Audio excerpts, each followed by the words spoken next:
these are very dramatic, portentous, somber, and potentially catastrophic times.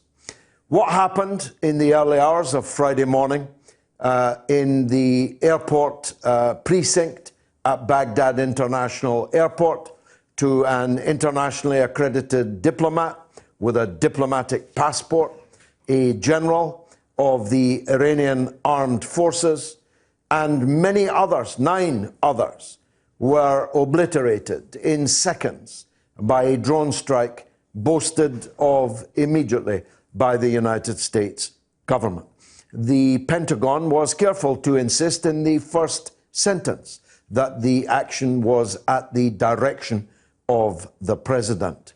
So they made it clear even before Donald Trump, with his rather obscure, low-resolution tweeting of an American flag, made it clear that this was an official operation. Let's get the first thing out of the way. This was an entirely illegal act of international terrorism. Remember that when you hear reference to the T word. This was a terrorist attack by a state, not just any state, but a state that has a seat on the Permanent Security Council of the United Nations, on an accredited diplomat, on a diplomatic mission of another member state of the United Nations. This was a state-sponsored extrajudicial murder. It's important that this is kept in mind, because you will already have heard all kinds of quasi-mystical exculpations of this crime.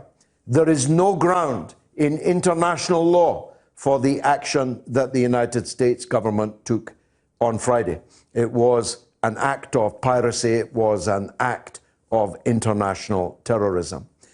The second thing that we have to put in place before proceeding to debate this matter is that the proximate cause of the events on Friday morning were not the attack on the US Embassy in Baghdad by Iraqi citizens just a few days before, but were the withdrawal from the Iran nuclear treaty by the United States of America, which ripped up a solemn and binding treaty that Iran was abiding by impeccably, ripped it up unilaterally, and began a round of not sanctions, but absolute embargo on the Iranian people, 80 million strong, half of them young people, many of them children, now suffering, even dying as a result of American sanctions, which characteristically they have sought to extraterritorialize, to force other people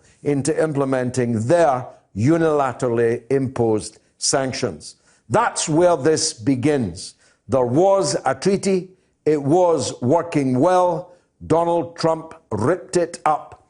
And to the horror of every other party to the treaty, including Great Britain and the European Union and the Permanent Five of the Security Council, minus the United States.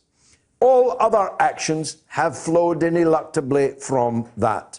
The United States has been effectively trying to strangle the civilian population of Iran, 80 million of them, so that they rise up against their government and overthrow it in a classic regime change operation.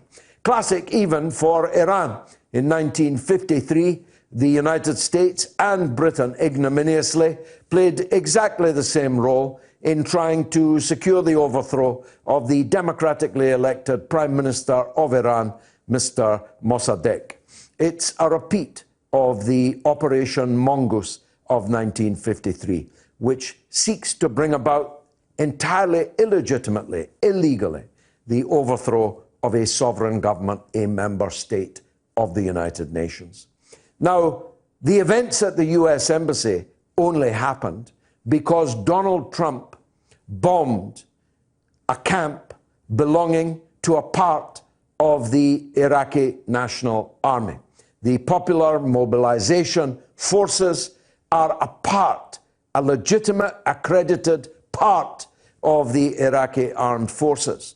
I remind you that until today, and I'll come back to that, the United States was in alliance with the government of Iraq, whose armed forces Donald Trump attacked. He killed 25 people.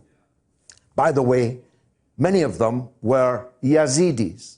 Yes, the very Yazidis over whom we cried such crocodile tears when they were in the grisly hands of ISIS, the so-called Islamic State.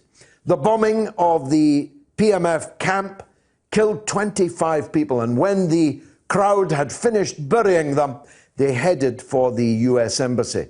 They did some peripheral damage to the US Embassy. General Soleimani had nothing whatsoever to do with the events at the American Embassy. He was not in Iraq when these events took place. It was not Iranians who were attacking the US Embassy. It was Iraqis. Now, the circumstances which govern the presence of US troops and other forces, and British forces, by the way, 700 British forces in Iraq, now cowering down for what will be the inevitable Iranian retaliation, are strictly governed by agreement with the government of Iraq, which decided today that the United States forces, and indeed all of the coalition forces, must leave Iraq. Now, you'll recall we invaded Iraq to introduce democracy. The Iraqi government is a democratically elected government. It has just ordered the United States to leave. It will therefore be, again, an act of international lawlessness if the United States refuses to leave a country whose sovereign, legitimate government has just ordered them to leave. Now let's come on to the more dramatic, more portentous issues. As you will have seen today from the footage, if you are on social media, of the biggest funeral in the history of the world, General Soleimani has been received, his remains have been received by millions of people, millions in every city in Iran through which the coffin has now passed. There were millions in Awaz, there were millions in Mashhad, and there will be perhaps uncountable millions in Tehran, where he will meet his final resting place. Bear that in mind too, because Donald Trump likes to convince you that the Iranian people are against their government, just looking for an opportunity to overthrow it. That if the United States were to overthrow it, they, like the occupation forces in Iraq, would be greeted by flowers and sweets. Anyone who still believes that, after the scenes of these funerals today in Iran, needs their head carefully examined by a doctor. It's absolutely self-evident that this murder of Soleimani has brought the Iranian people together, left, right, and center, reformist and hardliner. Even the nationalist Iranians outside of the country who have absolutely nothing in common with the governance of the Islamic Republic. This is an affront to all Iranians. Only paid stooges to be accepted from that statement. Virtually every Iranian in the world is outraged and united by this act of Donald Trump. Now, President Rouhani, my former distinguished constituent in Glasgow, now the president of Iran, visited the family home of General Soleimani earlier today. His weeping daughters asked President Rouhani, "Who will avenge our father?" And instantly the president, a moderate, replied, "Don't worry about that for a second. All of us will be his avengers." So that's why I say that there is nothing more certain in this life than that the Iranians will retaliate in a proportional way. And what would be a proportional way to the murder of the second most important person in the country? Effectively, like a foreign government boasting that it had murdered the heir to the throne of Great Britain, for example, or the crown prince of anywhere in the country. What would be a proportionate response to that? Well, it will not be a stray minor rocket attack on an American camp in Kenya, though that did happen today, or a stray rocket attack on American troops' barracks in Iraq itself. It will be very, very much more significant than that. Neither will it be hidden by the Iranians. They will not seek to blame it on proxies. It will be their act or acts, and they will make it clear to the world that they have carried it out. And for it to be remotely proportionate, it will have to be extremely big. Now, that will inevitably beget a further response from the United States. Earlier today, Donald Trump tweeted this: "The United States just spent $2 trillion on military equipment. We are the biggest and by far the best," in capitals, "in the world!" Exclamation mark. If Iran attacks an American base or any American, we will be sending some of that brand new, beautiful equipment their way and without hesitation. Their way without hesitation. So the scene is set. If any American or any American base is attacked by Iran, it's game on. It's all out war between the United States and it hopes its allies, one of which is guaranteed, but only one is guaranteed, that being Netanyahu's Israel, for whom all of this is a splendid and welcome distraction from Mr. Netanyahu's impending imprisonment. Now, if Iran were to attack anywhere, it's my guess that it will not be in Iraq, because the situation in Iraq has moved decisively in Iran's favor. The Americans are being expelled from the country. Many of the hitherto disparate political factions in Iraq are coming together in defiance of the United States' action on sovereign Iraqi soil. It's my sincere belief that neither will it be in Israel, although Iran's rhetoric often hypes its potential to strike Israel. I don't believe that that will be the site of Iran's retaliation. The site of Iran's retaliation, in my view, will be in the Persian Gulf, where, to use a Rumsfeldism, there is a target-rich environment. The Saudi dictatorship is host to a truly gigantic American military presence. It's also, of course, one of the world's biggest oil producers. It's very near Iran. It has an ancient enmity between the two countries. It has a Shiite religious minority in the eastern province of Saudi Arabia, which may very well rise up against the tyranny of the Wahhabist dictatorship in Riyadh, which routinely crucifies and murders members of that Shiite minority, which is more than 20% of the population of Saudi Arabia.